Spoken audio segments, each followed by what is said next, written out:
guys, it's Manga time once again. I'm here to bring you my review of Bleach 671, The Perfect Crimson 2. And this was such a fan-servicey chapter, it's unreal. I'm not going to complain, because honestly the artwork was really great. And most of what happened in this chapter was actually pretty cool, I'm not going to lie. It was a cool battle chapter. There was a lot of really good action, really well drawn and well choreographed. It was just an interesting, an interesting fight chapter.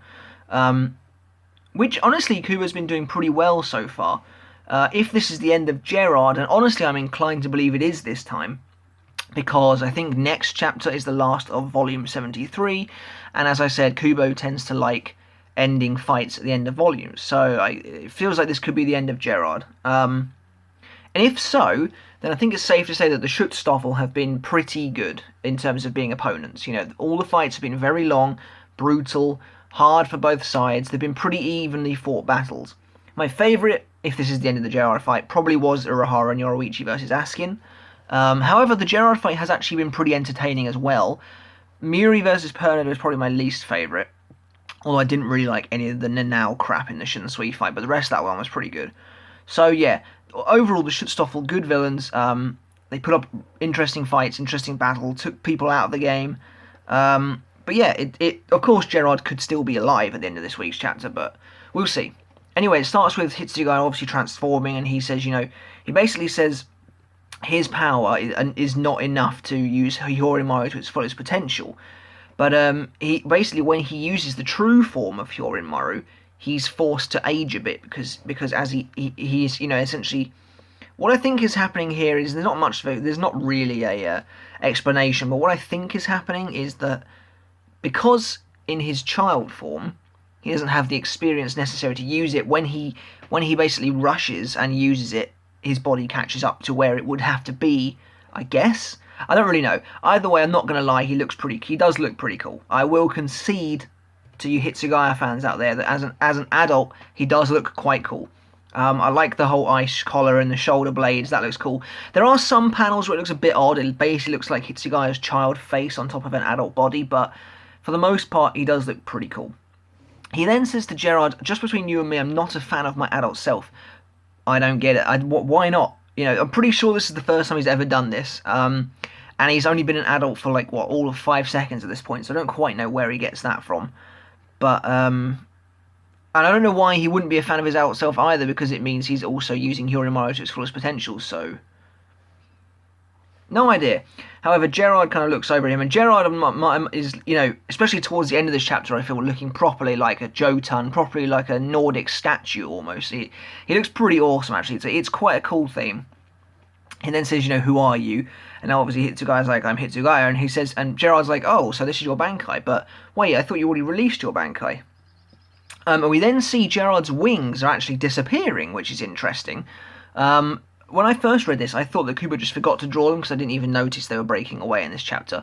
So I don't know why they're breaking away either, because I thought he was still in his Volson but I'm not 100% certain. But anyway, he says, what's the purpose of this transformation? And then he goes apeshit, basically. He's like, either way, this is exactly how it should have been to begin with.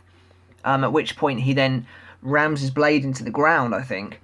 And he says, the man standing before me now is far better suited to be my opponent than the child who was once before me.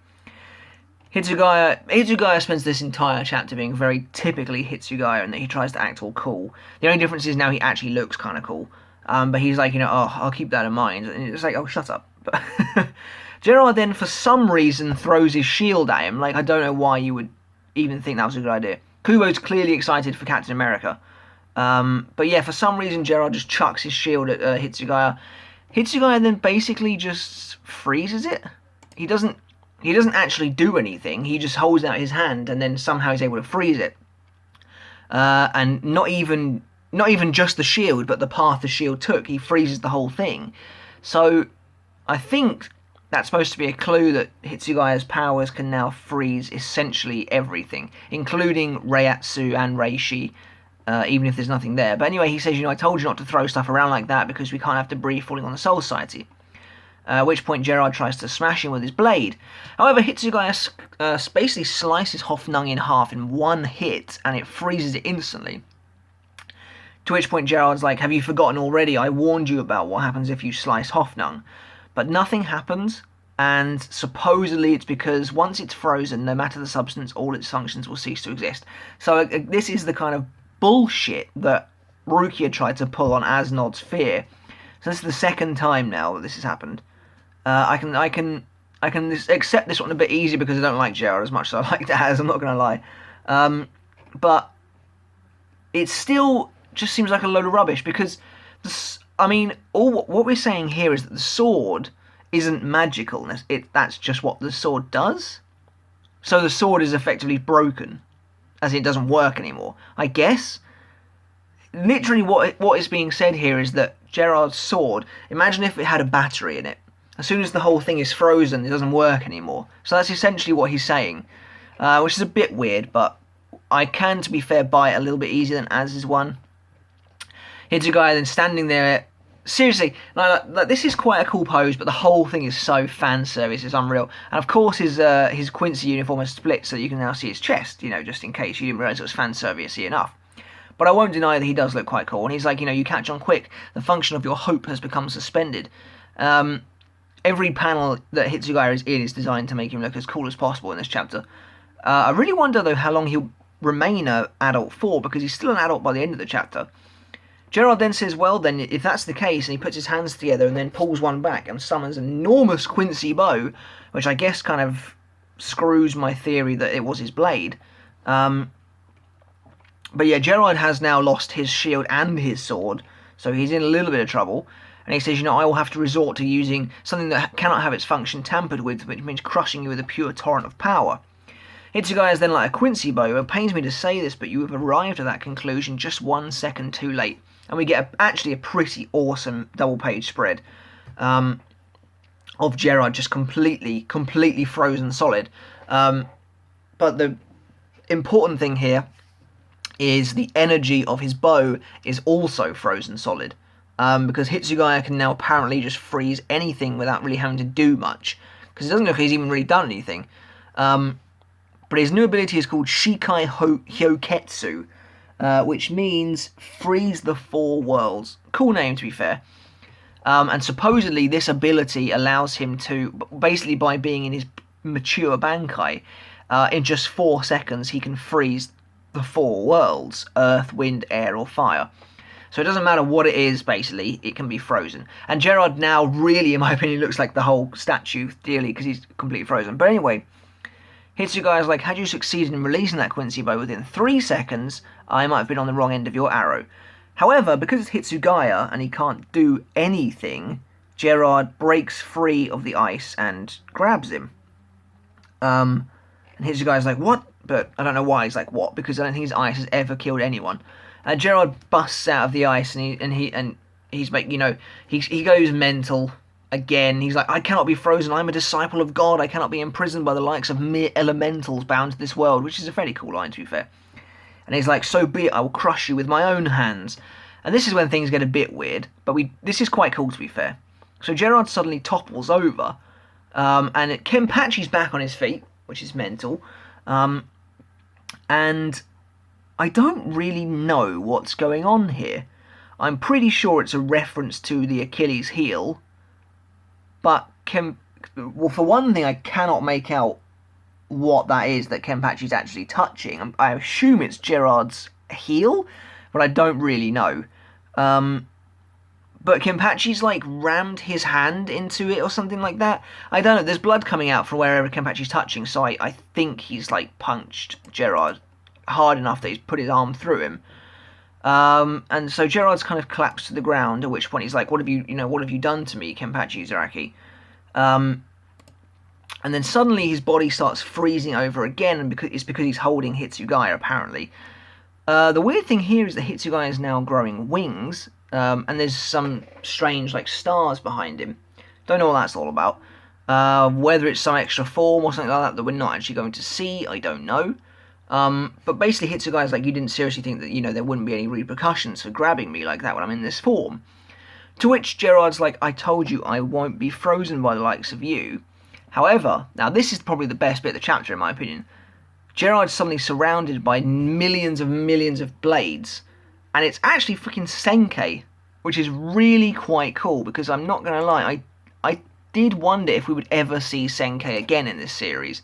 And Byakuya's actually looking pretty cool, standing behind Gerard. And it's very nostalgic seeing Senkei in the manga again, because obviously the last time we saw it was against Ichigo, and you do kind of, because he's like, I have never shown Senkei to anyone apart from one other person before you, so it's obviously a big deal. We still don't know who the first person was, but yeah, now he's used Senkei against Ichigo, so against Gerard, sorry. So this is a pretty big moment. Byakuya then reveals that it's not just a regular Senkei, because if you remember in the battle against Ichigo, he only used one blade at any one time for whatever reason. And now he's using all of them. His ability is called Senkei Ogi, which apparently means one bite, I think. And then its final ability is called Ikasen Jinka, which is 1 bite 1,000 bladed flower. And then basically all of these swords go inwards and impale the opponent, which in this case is in Gerard's face. So that's the end of the chapter. Incredible art on the last 2 pages with Senkei. The final panel is super dynamic, of all those swords just going straight for him. I can only imagine how long that took to draw. But yeah, that's a very cool... If that's the end of the fight, that's a pretty dynamic and epic way to end a battle. Having everyone jump in to help out, Kenpachi grabbing him by the foot to knock him down, and then Byakuya Senkei surrounds him in the face. Yeah, it was a cool chapter. It was a pure battle chapter, plain and simple. Didn't really get an explanation about Hitsugaya, but at the end of the day, I think it achieved what it set out to do, and that was pure spectacle. We're finally seeing these 3 prominent and powerful Shinigami basically at their limits and teaming up to help bring down a massive foe. That's what the whole chapter was about. I enjoyed it a lot. Yeah, I thought it was really good. I do probably think this is the end for Gerard, but it was an epic end to the fight, and I liked it. I'm going to give this chapter a 4 out of 5, guys. Let me know in the comments below what you thought of this week's chapter. What do you think of Hitsugaya's adult form? Do you prefer him in this form, or do you think he was cooler as a child? His powers do seem to be pretty overpowered, but in typical Hitsugaya fashion, he still can't win. But yeah, did you like seeing Byakuya use Senkei again? Let me know in the comments below if you think the battle is over. But until next week, guys, I'll catch you later. Please subscribe to the channel and like the video. I'd really appreciate the support. But until next time, guys, see you later.